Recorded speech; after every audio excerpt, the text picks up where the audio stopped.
पुष्प आराध्या चैनल में आप सभी लोगों का स्वागत है। दोस्तों, आज हम फिर से आप लोग के लिए एक नई कथा लेके आए हैं। कथा पूरा सुनिएगा, क्योंकि कोई भी कथा आधा अधूरा नहीं सुनना चाहिए। कथा हमेशा पूरा ही सुनना चाहिए। बड़ा बुजुर्ग से भी सुने होंगे, कोई पूजा पाठ में जाते हैं तो कहता है ना कि आधा पूजा में नहीं उठना चाहिए। वैसे बहुत जरूरी हो तभी उठिए, लेकिन कोशिश कीजिए कि ना उठें, क्योंकि पूजा में कभी भी नहीं उठना चाहिए बीच में। उसी तरह कथा होता है, और भगवान का कथा तो अमृत के समान कहिए होता है। जैसे अमृत पीने से अमर हो जाता है, उसी तरह भगवान का कथा सुनने से भी आदमी अमर हो जाता है। इसीलिए पूरा कथा सुनिए, कभी भी आधा अधूरा कथा नहीं सुनना चाहिए। तो आज हम आप लोग को महादेव जी का फिर से एक अच्छा सा कथा सुनाने जा रहे हैं। एक बार महादेव जी और पार्वती जी कैलाश पर्वत पर बैठे हुए थे। तब पार्वती जी बोलती है महादेव जी से कि प्रभु, आप धरती पर जो आदमी ज्यादा सुखी रहता है उसको और सुख प्रदान करते हैं, और जो दुखी होता है उसको और दुख देते हैं। ऐसा क्यों करते हैं? जिसके पास पैसा है तो और हो जाता है, जिसके पास कुछ नहीं है तो उसके पास कुछ नहीं होता है। मतलब दुख वाला आदमी को ज्यादा दुख मिलता है, सुख वाला आदमी को सुख देते हैं। ऐसा क्यों करते हैं प्रभु? तब महादेव जी मुस्कुराए। फिर महादेव जी पार्वती जी से बोले कि चलो हम लोग धरती पर घूम के आते हैं, तुमको वहीं पर इसका मतलब समझाएंगे। महादेव जी और पार्वती जी दोनों पृथ्वी पर आए। जब पृथ्वी पर आए तो मानव का रूप लेके आए, एक साधारण सा मानव बन के आए। तो जब महादेव जी आए तो महादेव जी और पार्वती जी दोनों को भूख लग गया था। तब महादेव जी बोलते हैं कि देखो, हम बाजार जा रहे हैं, बाजार से सामान लेके आ रहे हैं, क्योंकि पृथ्वी पे जो आदमी रहता है वो तो सामान लाएगा तभी तो खाएगा।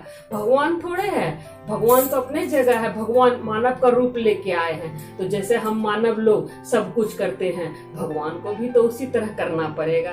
क्योंकि राम जी भी देखिए अवतार लेके आए थे, तो वो भी जैसे हम मानव जाति हम लोग हैं वैसे वो रहे। उनको पता था वो भगवान है, लेकिन फिर भी भगवान का कुछ वैसा नहीं, सब कुछ मानव की तरह ही किए। उसी तरह महादेव जी को भूख लग गया था, तो पार्वती जी को महादेव जी बोले कि देखो, हम मार्केट जा रहे हैं, बाजार जा रहे हैं, वहां से सामान लेके आते हैं खाने पीने का। तब तक तुम यहाँ कुछ इंतजाम करो, खाने का जो बनाएगी तुम, हम लोग जो खाना खाएंगे उसका इंतजाम करो। पार्वती जी बोली ठीक है प्रभु, आप जाइए सामान लेके आइए, हम यहाँ इंतजाम करते हैं। महादेव जी चले जाते हैं वहां से।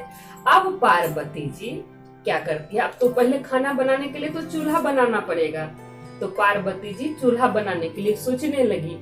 तब पार्वती जी इधर उधर नजर दौड़ाई, कहीं कुछ समझने लगा और आगे बढ़ी। फिर इधर उधर देखती है, तब क्या देखती है? एक टूटा हुआ घर है, टूटा फूटा घर है, उसका ईटा सब गिरा हुआ है। तो वो 3 ईटा उठा के पार्वती जी लाती है और 3 ईटा बैठा के चूल्हा बना लेती है। चूल्हा बना के महादेव जी का इंतजार करने लगती है।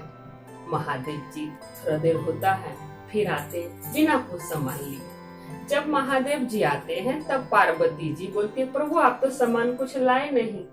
तब महादेव जी बोलते हैं अब इसका आवश्यकता नहीं है, देखो तुम ये ईटा कहाँ से लाई?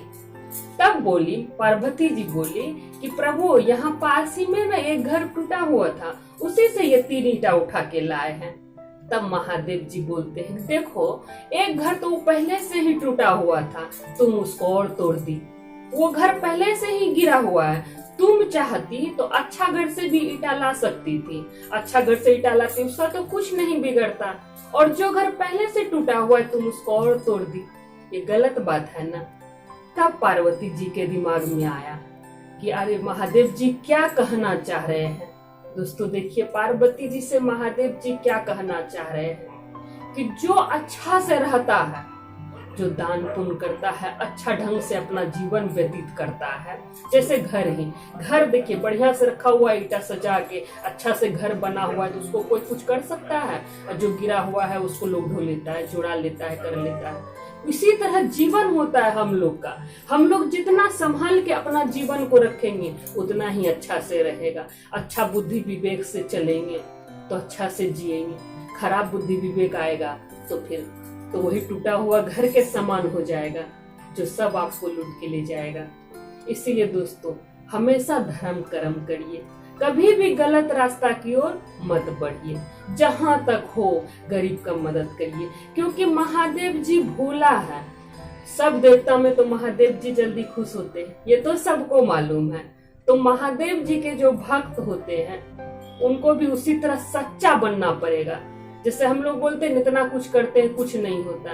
आपके मन में छल कपट होगा, आप कितना भी पूजा पाठ कीजिए, कितना भी कुछ कीजिए, कुछ नहीं होगा। आपके मन में अगर छल कपट नहीं है और कम भी पूजा करते हैं तो महादेव जी आप पे प्रसन्न हो जाएंगे। मम्मी लोग, मेरी दादी लोग बोलती थी कि पान में पान का डंटी लेके महाराज खुश हो जाते हैं। भगवान जी जो भगवान होते हैं जरूरी नहीं है उनको इतना सारा चढ़ाइए। हम पहले भी ये बात बोले हैं कि सब तो उन्हीं का दिया हुआ, हम उनको क्या देंगे। हम लोग का औकात है इतना, हम लोग दे सकते हैं भगवान को कुछ भी। सब तो उन्हीं का दिया हुआ है। हम लोग अपना भाव अर्पण करें, यही बहुत है। जितना आपसे सक्षम हो उतना आप कीजिए, लेकिन सच्चे मन से करिए। बहुत आदमी पूजा इधर करता है, मन उधर दौड़ता है। कोई आदमी भजन कीर्तन में आता है तो भजन कीर्तन में बैठे रहता है, लेकिन जो बात करता है वो इधर उधर का। तो प्रभु सब देखते हैं। देखिए हम लोग दान पुण्य करते हैं कि नहीं, तो क्या सोचते हैं कि ऊपर वाला सब देख रहा है। अरे हम दान किए, पुण्य किए, और जब कभी होता है दूसरे का सामान चुरा के घर ले आते हैं, तो आप सोचिए उस टाइम में प्रभु नहीं देख रहे हैं। प्रभु हर टाइम आपको देख रहे हैं। आप कब अच्छा कर रहे हैं, कब बुरा कर रहे हैं, प्रभु सब देखते हैं। इसी तरह दोस्तों अपने जीवन को अच्छा से चलाइए, अच्छा से रहिए, सुव्यवस्थित रूप से। झगड़ा लड़ाई नहीं कीजिए, क्योंकि झगड़ा लड़ाई कीजिएगा जहां प्रेम नहीं रहेगा वहां धन नहीं रहेगा। धन कभी नहीं रहेगा। जहां प्रेम रहेगा वही धन रहेगा, और जहां धन रहेगा तो सुख समृद्धि तो रहेगा ही रहेगा, लेकिन प्रेम रहेगा तब। तो इसी तरह पार्वती जी को समझ में आ जाता है कि महादेव कभी किसी के साथ गलत नहीं कर सकते हैं। जो आदमी अपना किया हुआ ही भोगता है। आप अच्छा कर्म कीजिएगा तो आपके साथ अच्छा होगा, बुरा कीजिएगा तो बुरा होगा। तो दोस्तों आप लोग सबका मदद कीजिए, महादेव आप लोग का मदद करेंगे। महादेव आप लोग को खूब खुश रखे, यही हम दिल से कामना करते हैं। सब बोलिए जय महादेव, हर हर महादेव, मैया पार्वती की जय।